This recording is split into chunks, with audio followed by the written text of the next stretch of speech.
KT Ramarao గారు. Speaker sir, నేనేం అనలేదు అధ్యక్ష. తప్పకుండా యూఆర్ ఎలిజిబుల్ సార్. మీరు కూడా కష్టపడే ప్రజాక్షేత్రంలో కష్టపడే గెలిచి వచ్చారు. నేను వేరే అనట్లేదు. కానీ అసత్యాలు ప్రచారం చేసి అదేదో మేము దాచిపెట్టుకొని మేము మా కోసమే దాచుకున్నట్టు ప్రచారాలు చేయడం తప్పు అని చెప్తున్నాను అధ్యక్ష. అట్లాగే ప్రగతి భవన్లో 100 రూమ్లు ఉన్నాయన్నారు అధ్యక్ష. 100 రూమ్లు. మరి ఇవాళ డిప్యూటీ సీఎం గారు అక్కడ ఉంటున్నారు. ఎన్ని రూమ్లు ఉన్నాయో బట్ అన్నా మీరే చెప్పాలి. ఎందుకంటే 100 రూమ్లను ప్రచారం చేసింది వారే. మేము ఉద్యోగాలు ఇవ్వలేదన్నారు అధ్యక్ష.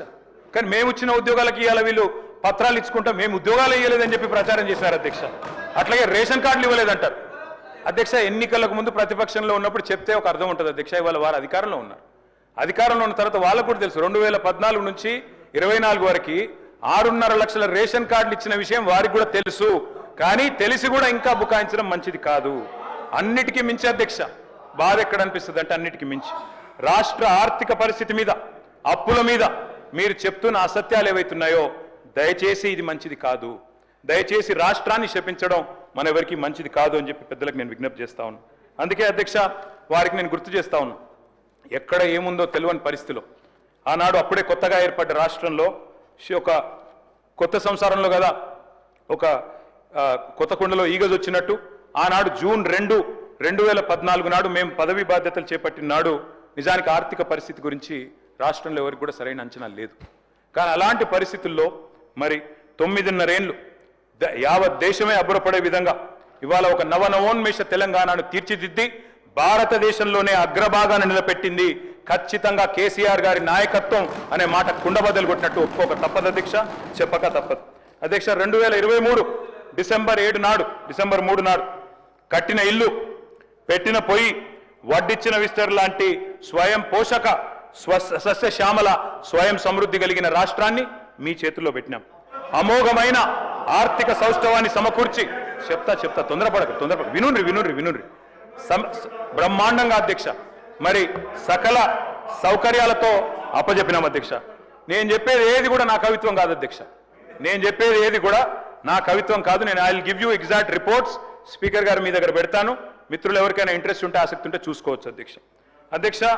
9.5 ఏళ్ళు ఆనాడు రాష్ట్ర సంపదను పెంచి పేదలకు పంచి సంక్షేమాన్ని ప్రగతిని జోడుగుర్రాల మాదిరిగా రాష్ట్రాన్ని పరుగులు పెట్టించినాం అధ్యక్ష. 2 ముఖ్యమైన ఉపద్రవాలు, డిమానిటైజేషన్ పెద్ద నోట్ల రద్దు, అదేవిధంగా కరోనా. ఇవి జనరల్గా ప్రభుత్వాలకు ఇట్లాంటి ఛాలెంజెస్ రావు, వచ్చినా కూడా వాటిని తట్టుకొని మరి బ్రహ్మాండంగా నడిపినాం అధ్యక్ష.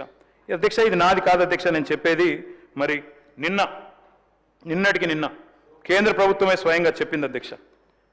నేను చూపెడతాను అధ్యక్ష. ఎన్నిసార్లు చెప్పినా, ఎన్ని రకాలుగా చెప్పినా వీళ్ళ అర్ధసత్యాలు అసత్యాల ప్రచారం మాత్రం మానడం లేదు అధ్యక్ష. పోయిన సెషన్లో హరీష్ రావు గారు వివరంగా చెప్పారు. అప్పుల సంఖ్య ఎంత, అప్పుల పరిమాణం ఎంత అని వివరంగా చెప్పారు అధ్యక్ష. గత 10 ఏళ్ళు బట్టన్న శ్రీధరన్న ఇద్దరు ఉన్నారు అధ్యక్ష ఇక్కడ. ఆనాడు సిఎల్పి లీడర్గా, ఇక్కడ ఫ్లోర్ లీడర్గా బట్టి విక్రమార్క గారు ప్రతి అప్రాపరేషన్ బిల్లో మాట్లాడారు, ప్రతి బడ్జెట్ మీద మాట్లాడినారు. గవర్నర్ ప్రసంగం మీద మీరే మాట్లాడినారు లేదా శ్రీధర్ బాబు గారు మాట్లాడినారు. ఇవాళ మీ చేతుల్లోనే పగ్గాలు ఉన్నాయి.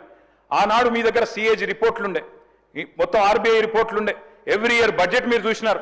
ఆ రోజు మరి మీరు ఇక్కడ లేనట్టు, ఇవాళనే కొత్తగా వచ్చినట్టు ఇవాళ మాట్లాడడం ఏదైతే ఉందో, ఆనాడు లేని అప్పులనేవో ఇవ్వాలేదో ఉన్నట్టుగా చూపెట్టడం ఏదైతే ఉందో ఇది కరెక్ట్ అని నేను అడుగుతా ఉన్నా అధ్యక్ష. మాట్లాడితే బడ్జెట్ స్పీచ్లో కూడా చెప్పారు ఆర్థిక అరాచకత్వం అట అధ్యక్ష.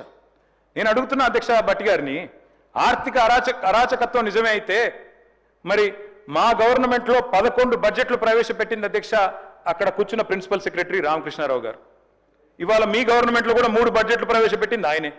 ఆర్థిక అరాచకత్వం నిజమే అయితే మరి వారే ఉన్నారు కదా అధ్యక్ష ఆనాడు, మళ్ళీ వారినే మీరు కొనసాగిస్తున్నారు ఈనాడు. ఆనాడు నిజంగానే తప్పులు జరిగిన మాట వాస్తవమే అయితే నేనైతే I wish Ramakrishna Rao all the best. I hope that he'll also become chief secretary. కానీ నేననేది ఏమంటే అధ్యక్ష, ఆర్థిక అరాచకత్వం అని మాట్లాడి మరి వారిని అక్కడే కొనసాగిస్తున్నారు అంటే అయితే అదన్నా తప్పు లేదా ఇదన్నా తప్పు, ఏది తప్పు వారే చెప్పాలా అధ్యక్ష. 10 ఏళ్లలో నేను స్పష్టంగా చెప్తా ఉన్నా అధ్యక్ష. హరీష్ రావు గారు ఇదివరకు చెప్పారు, నేను కూడా చెప్తాను, లెక్క చెప్పమంటే మొత్తం చెప్తాను. 10 ఏళ్లలో చేసిన అప్పు సంవత్సరానికి 41,000 కోట్లు మాత్రమే. మీరు ఒక్క సంవత్సరంలోనే చేసిన అప్పు 1,58,000 కోట్లు. మేము చేసింది 41,000 కోట్లయితే మీరు ఒక్క సంవత్సరంలో దానికి 4 రెట్లు చేసినారనేది వాస్తవం అధ్యక్ష. ఇది నాది కాదు అధ్యక్ష రిపోర్టు. ఇగో నిన్ననే మన అక్కడ కేంద్రంలో మనీష్ తివారీ గారని కేంద్ర కాంగ్రెస్ పార్టీ పార్లమెంట్ సభ్యుడు ఆయన అడిగారు అధ్యక్ష నిన్న కేంద్ర ప్రభుత్వం నిన్ననే మార్చి 24 నాడు వారికి రిప్లై వచ్చింది పార్లమెంట్లో ఏమడిగినారు అధ్యక్ష ఈ దేశంలో అప్పుల పరిస్థితి ఏంది రాష్ట్రాల పరిస్థితి ఏందని అడిగినారు కాంగ్రెస్ ఎంపీ గారు అడిగితే కేంద్ర ప్రభుత్వం ఇచ్చిన రిపోర్ట్ అధ్యక్ష భారతదేశంలో 28 రాష్ట్రాలు ఉంటాయి ఆ 28 రాష్ట్రాల్లో కింది నుంచి 4వ స్థానంలో ఉన్నది తెలంగాణ డెట్ జిఎస్డిపి రేషియోలో 28 రాష్ట్రాల్లో కింది నుంచి 4వ స్థానంలో ఉన్నది తెలంగాణ అని చెప్పి కేంద్ర ప్రభుత్వం చెప్పింది అధ్యక్ష అప్పు యొక్క పరిమాణం 4,22,000 కోట్లని అదేవిధంగా 26.2% డెట్ జిఎస్డిపి రేషియో అని చెప్పి కేంద్ర ప్రభుత్వం చెప్పింది అధ్యక్ష యంగ్స్టర్స్ చాలా మంది ఉన్నారు మొదటిసారి వచ్చిన వాళ్ళు చాలా మంది ఉన్నారు sir debt is never seen in isolation debt అనేది అప్పు అనేది దాన్ని ప్రత్యేకంగా ఒంటరిగా చూడడానికి వీలు ఉండదు నీ సంపద ఎంత నీ పరిమాణం ఎంత నీ రాష్ట్రం యొక్క జీడిపి సైజ్ ఎంత దాని నిష్పత్తిలో అప్పు ఎంత ఈ లెక్కనే చూస్తారు అధ్యక్ష ఎందుకంటే నువ్వు మళ్ళీ తిరిగి కట్టే పతార ఉందా లేదా నీకు అప్పు అని చూసినాకనే అప్పిస్తారు అధ్యక్ష మన రేషియో 26.2 అదేవిధంగా ఒక్కసారి చూస్తే అధ్యక్ష వివిధ రాష్ట్రాలు అరుణాచల్ ప్రదేశ్ అధ్యక్ష 57%, పంజాబ్ మొన్నటిదాకా Congress government debt GSDP ratio 46.6, Himachal ప్రస్తుతం కాంగ్రెస్ గవర్నమెంట్ 45.2, వెస్ట్ బెంగాల్ 38, కేరళ 36.8, రాజస్థాన్ మొన్నటిదాకా కాంగ్రెస్ 35.8, పక్కనే ఉన్న ఆంధ్రప్రదేశ్ 34.7, మన పక్కనే ఉన్న కర్ణాటక 26.5, మనం కర్ణాటక కంటే కింద 26.2తో ఉన్నాం అధ్యక్ష అతి తక్కువ అప్పులున్న రాష్ట్రాన్ని పట్టుకొని జిఎస్డిపి పరిమాణంతో పోలిస్తే అప్పులు అని చెప్పి మీరనవే కాకుండా మీ వాళ్ళందరికీ చెప్పి రాష్ట్ర ప్రజల్ని ఇవాళ ఈ రకంగా తప్పుదోవ పట్టించడం కరెక్టా అధ్యక్ష అది మాత్రమే కాదు అధ్యక్ష వడ్డీలపై కూడా వక్రీకరణలు అసలు ఎంత కడుతున్నాం వడ్డీలు ఎంత కడుతున్నాం అని ముఖ్యమంత్రి గారి నుంచి మొదలు పెడితే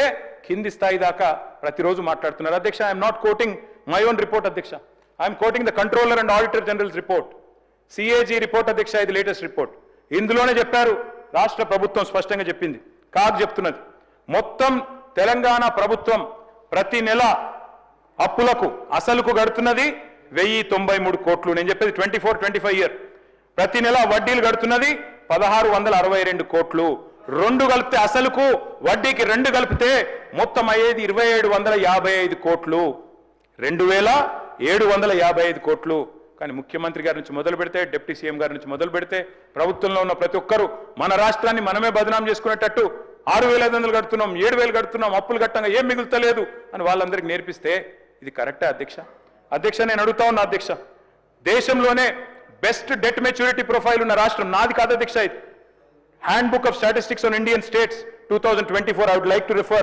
honorable deputy chief minister to this అధ్యక్ష RBI report weighted average maturity index లో first best state in debt management Telangana